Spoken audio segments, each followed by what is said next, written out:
Shalom, selamat malam Jemaat Usia Indah Gereja Kristen Kalam Kudus Ambon.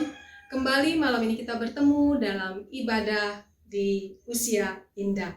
Mari mengawalinya di dalam doa. Mari kita berdoa. Bapa kami yang di surga, kami mengucap syukur ya Tuhan, pada malam ini kami boleh beribadah bersama-sama. Tempat yang memisahkan kami tidak memisahkan hati kami yang bersekutu bersama dengan Tuhan di malam ini. Tuhan, perlengkapi setiap jemaat Usia Indah untuk mereka memiliki hati yang tertuju kepada Tuhan, supaya setiap kami boleh meninggikan, mengagungkan Tuhan, memuliakan Tuhan melalui kebenaran firman Tuhan, melalui puji-pujian yang kami naikkan. Boleh Tuhan senang, boleh Tuhan senantiasa dihormati dan dihargai. Sepatutnya kami menyembah, memuji nama Tuhan yang layak diagungkan. Terima kasih ya Bapa. Kami serahkan waktu ibadah kami malam ini ke dalam tangan Tuhan. Di dalam nama Tuhan Yesus kami berdoa, kami mengucap syukur. Amin.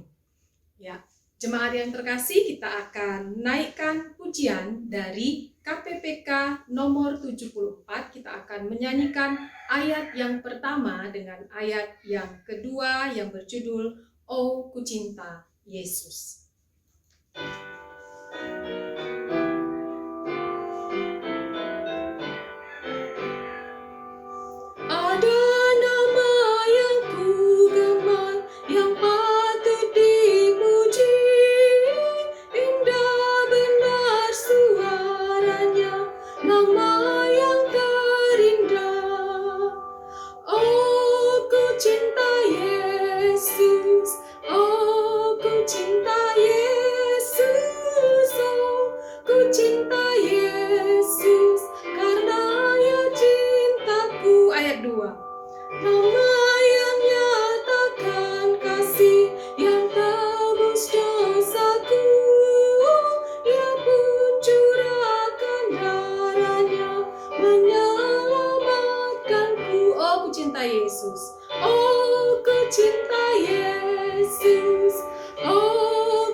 Mendengarkan kebenaran firman Tuhan. Sebelumnya mari kita berdoa.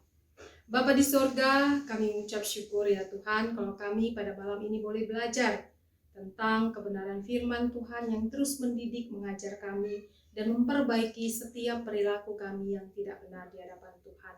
Penuhi hati kami dengan roh-Mu, buat jemaat Usia Indah mengerti apa yang Tuhan kehendaki untuk dikerjakan. Kami serahkan waktu pemberitaan firman Tuhan ini ke dalam tangan Tuhan. Di dalam nama Tuhan Yesus kami berdoa, kami mengucap syukur. Amin.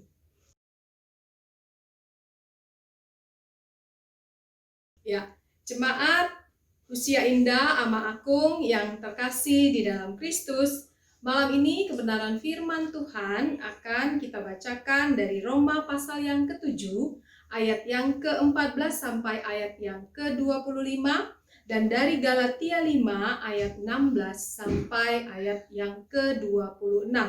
Tema yang diberikan kepada saya yaitu kebiasaan-kebiasaan lama yang tidak berubah. Saya akan membacakannya. Bapak Ibu Ama Akung bisa menyimaknya, bisa membacanya dari layar yang ada. Roma pasal yang ke-7 ayat yang ke-14 sampai ayat yang ke-25. Demikian firman Tuhan. Sebab kita tahu bahwa hukum Taurat adalah rohani, tetapi aku bersifat daging, terjual di bawah kuasa dosa. Sebab apa yang aku perbuat aku tidak tahu, karena bukan apa yang aku kehendaki yang aku perbuat, tetapi apa yang aku benci itulah yang aku perbuat. Jadi jika aku perbuat apa yang tidak aku kehendaki, aku menyetujui bahwa hukum Taurat itu baik. Kalau demikian bukan aku lagi yang memperbuatnya, tetapi dosa yang ada di dalam aku. Sebab aku tahu bahwa di dalam aku, yaitu di dalam aku sebagai manusia, tidak ada sesuatu yang baik.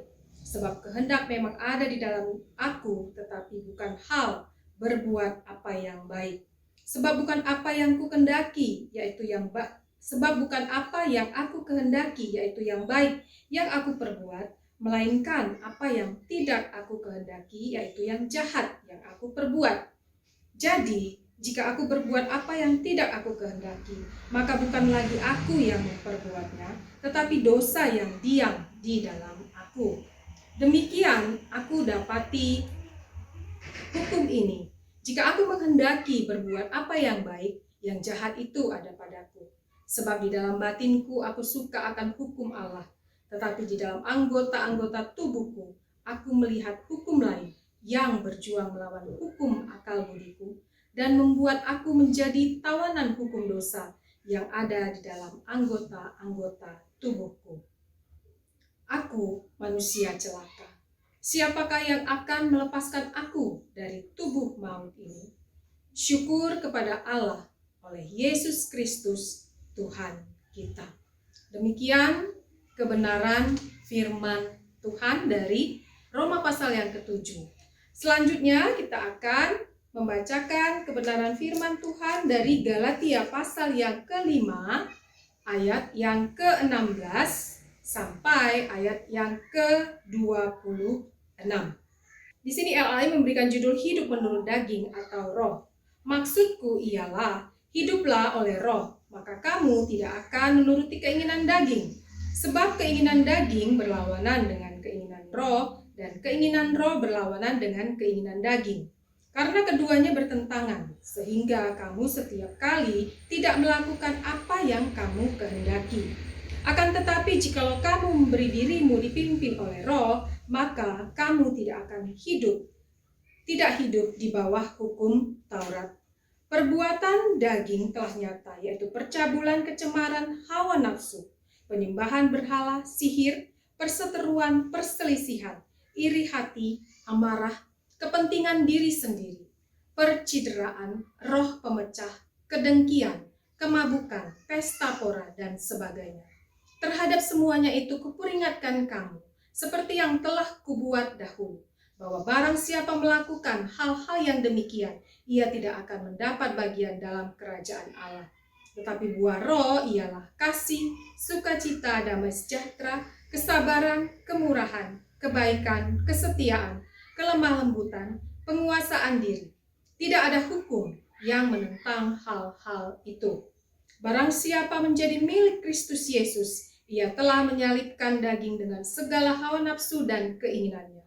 Jikalau kita hidup oleh roh, baiklah hidup kita juga dipimpin oleh roh, dan janganlah kita gila hormat, janganlah kita saling menantang dan saling mendengki. Ya, Ama Agung, Bapak Ibu yang terkasih, sampai demikian kebenaran firman Tuhan. Berbahagialah setiap kita yang mendengar dan melakukan kebenaran firman Tuhan. Nah, Ama Agung yang terkasih, mungkin kita pernah sangat jengkel, sangat kesal atau marah melihat perilaku seorang yang mengaku dirinya adalah pengikut Kristus atau orang Kristen. Nah, di mana dia ini mungkin terus-menerus berbuat salah, terus-menerus berbuat dosa. Nah, kalau kesalahannya dikonfirmasi, orang tersebut malah menyalahkan orang lain. Atau mungkin ketika orang tersebut kesalahannya dikonfirmasi, memang dia mungkin langsung minta maaf. Tetapi selanjutnya apa yang terjadi? Orang tersebut kembali lagi terus-menerus jatuh ke dalam dosa dan pelanggaran yang sama, dalam arti tidak ada pertobatan.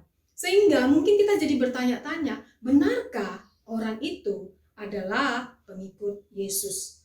Bukankah kalau pengikut Yesus itu karakternya berbeda dari dunia ini? Nah, dari firman Tuhan yang kita baca tadi, kita diajarkan bahwa orang yang sudah dilepaskan dari perbudakan dosa seharusnya menunjukkan buah roh yang semakin hari semakin bertumbuh. Nah, Ama Agung yang terkasih di dalam Kristus, orang-orang yang terus-menerus berbuat dosa dan tidak mau bertobat, itu disebut di dalam kebenaran firman Tuhan yang kita baca tadi adalah orang-orang yang terjual di bawah kuasa dosa, atau orang-orang yang menjadi tawanan dosa. Nah, firman Tuhan kalau kita baca dalam Roma 3 ayat yang ke-23 itu berkata bahwa semua orang telah berbuat dosa dan telah kehilangan kemuliaan Allah. Nah, dari dosa Adam dan Hawa kita mewarisi dosa itu. Berarti tidak ada satu manusia pun yang benar di hadapan Tuhan. Karena semuanya sudah terjual di bawah kuasa dosa, atau menjadi budak dosa, atau menjadi tawanan dosa. Maka tak heran kalau kita menemukan begitu banyak orang Kristen yang begitu sulit untuk meninggalkan karakter-karakter, kebiasaan-kebiasaan lama untuk bisa masuk kepada hidup yang terus diubahkan. Nah, sebenarnya mereka ini ingin melakukan apa yang benar. Sebenarnya mereka ingin melakukan apa yang baik. Tetapi ternyata selalu dan selalu saja mereka jatuh ke dalam dosa dan pelanggaran yang sama. Nah, mengapa hal ini bisa terjadi? Mengapa orang-orang percaya yang menyebut dirinya pengikut Yesus begitu sulit untuk hidup, meninggalkan cara hidup yang lama, kebiasaan yang lama? Karena jawabannya, karena mereka belum mematikan keinginan daging yang menguasai hidup mereka. Nah, Roma 6 ayat yang ke-23 itu jelas mengatakan bahwa upah dosa adalah maut. Berarti orang-orang yang belum mematikan keinginan daging di dalam hidup mereka, akhir hidup mereka kita sudah tahu jelas kemana mereka akan berakhir, yaitu dengan kebinasaan, dengan kematian yang kekal. Jadi kematian yang kekal itu nanti orang-orang yang masih tertawan oleh keinginan daging. Nah, lalu bagaimana caranya supaya keinginan daging itu bisa dimatikan? Nah, ayat yang ke-25 tadi mengatakan hanya satu manusia yang bisa melepaskan manusia dari tawanan kedagingan itu. Ayat yang ke-25 itu berkata, syukur kepada Allah oleh Yesus Kristus Tuhan kita. Jadi kuasa Kristus itulah yang telah memerdekakan kita, melepaskan kita dari perbudakan, dari belenggu, dari tawanan dosa. Hanya Kristus satu-satunya manusia yang tidak berdosa. Dan Kristus diutus oleh Bapa untuk menanggung hukuman kekal yang seharusnya ditanggung oleh orang-orang yang percaya. Nah, selanjutnya, bagaimana kehidupan orang yang sudah dilepaskan atau dimerdekakan dari perbudakan atau tawanan dosa? Nah, hidup orang tersebut tentunya bukan lagi budak dosa. Bukan lagi hamba dosa, bukan lagi terjual di bawah hukum, di bawah kuasa dosa. Tetapi begitu orang itu menerima Kristus sebagai Tuhan dan Juru Selamatnya, Roh Kudus yang memimpin, bukan lagi roh yang berasal dari dunia ini. Nah, tentu orang yang hidupnya sudah dipimpin oleh Roh Kudus, hidupnya tentu bertolak belakang dengan orang-orang yang terjual di bawah kuasa dosa. Kalau orang yang terjual di bawah kuasa dosa, itu tentu hidupnya akan terus-menerus hidup di dalam kedagingan, terus-menerus berbuat dosa. Dan dalam Galatia 5 ayat 19 sampai 21, perbuatan kedagingan itu telah nyata. Apa saja perbuatan kedagingan itu? Yaitu percabulan, kecemaran, hawa nafsu, penyembahan berhala, sihir, perseteruan, perselisihan, iri hati, amarah, kepentingan diri sendiri, percideraan, roh pemecah, kedengkian, kemabukan, pesta pora, dan sebagainya. Itulah kehidupan orang yang mengikuti keinginan daging. Tetapi orang yang dipimpin oleh kuasa Roh Kudus, hidupnya semakin hari akan semakin dikuduskan, akan semakin disempurnakan. Dosa yang tadinya sudah menjadi kebiasaan dalam kehidupan sehari-hari, itu semakin hari semakin ditinggalkan. Kebiasaan-kebiasaan lama yang mendukakan hati Tuhan, itu otomatis akan semakin terkikis. Dan kehidupannya semakin dimurnikan, semakin dikuduskan, semakin mengalami pertumbuhan. Karena apa? Karena orang tersebut sudah dipenuhi oleh kuasa Roh Kudus. Sehingga kehidupannya itu akan memancarkan buah roh. Yang ada yang seperti kita baca tadi. Dia akan memancarkan kasih, sukacita, damai sejahtera, kesabaran, kemurahan, kebaikan, kesetiaan, kelemah lembutan, dan penguasaan diri. Jadi, orang yang sudah di dalam Kristus itu akan menunjukkan kebiasaan-kebiasaan baru yang senantiasa semakin dimurnikan, semakin dikuduskan, semakin disucikan untuk semakin serupa dengan Kristus. Nah, Ama Agung, Bapak Ibu jemaat yang terkasih yang tergabung dalam kelompok Usia Indah, saya pernah mendengar suatu cerita tentang seseorang yang mengatakan demikian. Jika seseorang di masa mudanya itu selalu atau memiliki kebiasaan rewel, cerewet atau pemarah, mudah tersinggung, maka pada masa tuanya itu kebiasaan itu nantinya akan semakin parah. Berarti akan semakin rewel, semakin cerewet, akan semakin pemarah, dan akan semakin mudah tersinggung. Nah, kalau kebiasaan ini terus-menerus kita biarkan menguasai diri kita, ini tentu akan menciptakan berbagai konflik dengan orang-orang di sekitar kita. Nah, sekarang bagaimana cara mengubahnya? Nah, seperti kebenaran firman Tuhan tadi, matikanlah keinginan daging. Datanglah kepada Yesus dan bersiaplah untuk diubahkan oleh kuasa Roh Kudus. Maka tentunya hidup kita akan semakin diubahkan. Kebiasaan-kebiasaan kita yang mungkin rewel, cerewet, mudah tersinggung, mudah marah, atau kebiasaan berbohong, atau kebiasaan iri hati, dengki, ya, seperti kedagingan yang tertulis dalam Galatia 19 tadi, itu semua akan terkikis, akan semakin diubahkan, dan kita akan menampilkan, memancarkan buah-buah roh di dalam Galatia pasal yang kelima tadi.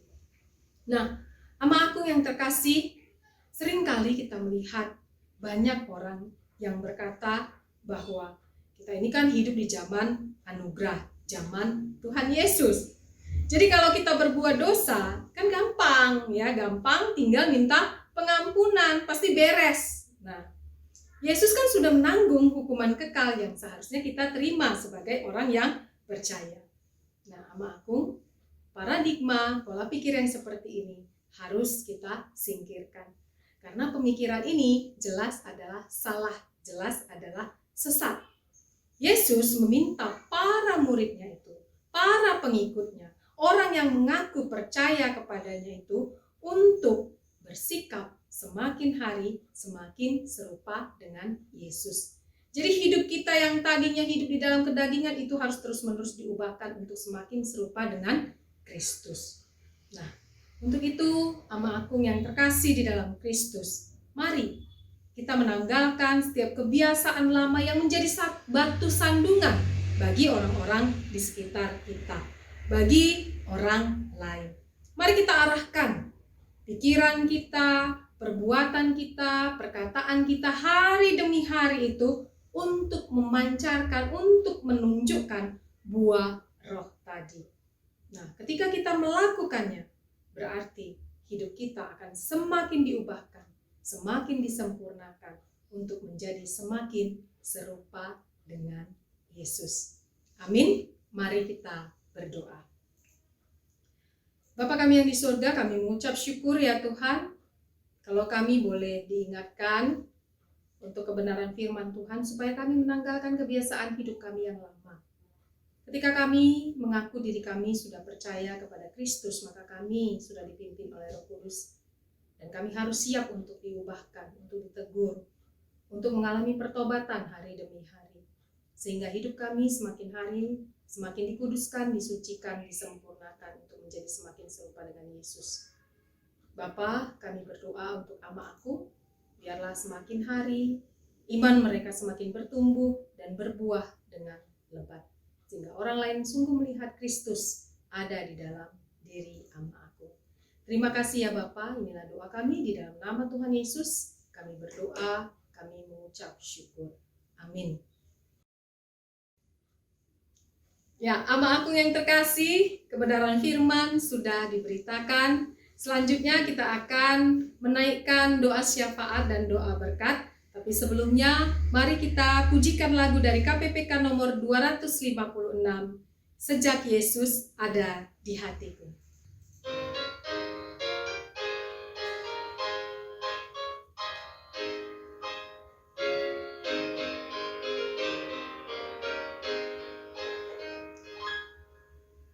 Hidupku ada perubahan yang ajaib sejak Yesus di hatiku. Jiwaku rindu pencerahan terangnya sejak Yesus di hatiku. Sejak Yesus di hatiku. Sejak Yesus di hatiku. Bagai gelora ombak hatiku senanglah. Sejak Yesus di hatiku. Ku takkan berjalan di tempat yang sesat sejak Yesus di hatiku. Meski banyak dosa namun nya sucikan sejak Yesus di hatiku. Sejak Yesus di hatiku. Sejak Yesus di hatiku. Bagai gelora ombak hatiku senanglah. Sejak Yesus di hatiku. Jemaat Agung yang terkasih, kita akan mengakhiri ibadah malam ini. Mari kita sama-sama berdoa.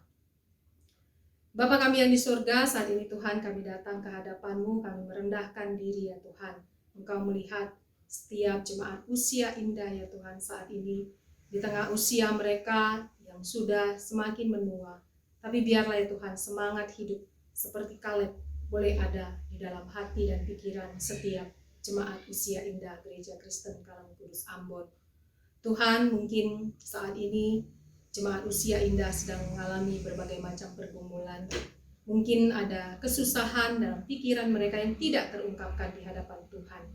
Tuhan, biarlah mereka boleh menyerahkan, memperkatakan apa yang mereka rindukan Tuhan di hadapan Tuhan.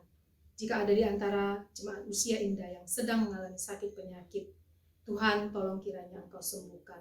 Apakah mereka dirawat di rumah atau di rumah sakit, Tuhan yang memberkati tim medis, Tuhan yang memberkati setiap keluarga untuk boleh memberikan pelayanan yang terbaik, merawat mereka yang sedang sakit. Dan Tuhan yang sembuhkan, Tuhan yang pulihkan, Tuhan yang menyediakan segala sesuatu yang mereka butuhkan. Tuhan, kami juga berdoa untuk setiap keturunan dari Ama Agung. Kami rindu Tuhan, tentu Engkau Allah yang sudah memelihara kehidupan Ama Agung. Tuhan juga yang akan peliharakan setiap keturunan dari Ama Agung. Apakah anak, menantu, cucu, cicit, dimanapun mereka berada Tuhan. Jaga dan lindungi mereka dari paparan virus corona Tuhan. Tuhan, Engkau juga yang memberkati senantiasa iman Ama Agung jemaat kami ya Tuhan. Untuk boleh semakin hari semakin bertumbuh, semakin mengenal Tuhan, pikiran, hati, dan perbuatan Tuhan, perkataan mereka boleh terus diubahkan semakin hari, semakin memancarkan buah roh. Terima kasih ya Tuhan, Engkau yang mengetahui pergumulan terdalam dari jemaat usia indah. Dan kami juga mau terus berdoa untuk gereja kami Tuhan, yang masih mengerjakan ibadah online. Sementara ya Tuhan, biarlah kami senantiasa boleh sabar, menantikan waktu Tuhan untuk kami bisa menjalani ibadah secara fisik. Tuhan, kami sudah rindu untuk kami boleh bertegur sapa secara langsung. Tapi biarlah Tuhan, dengan sabar kami boleh menantikan waktu Tuhan untuk kami bisa berkumpul bersama, bersukacita bersama, bersosialisasi bersama ya Tuhan. Dan biarlah ya Tuhan, senantiasa istirahat kami malam ini juga kami serahkan ke dalam tangan pengasihan Tuhan. Terima kasih yang Bapa. Terima kasih ya Bapa. Berkat perlindungan, pemeliharaan, penjagaan yang dari Allah Bapa, Putra, dan Roh Kudus kiranya melingkupi setiap jemaat usia indah Gereja Kristen Kalam Kudus Ambon. Di dalam nama Tuhan Yesus kami berdoa, kami mengucap syukur. Amin. Jemaat usia indah yang terkasih, selamat beristirahat malam ini. Tuhan Yesus memberkati.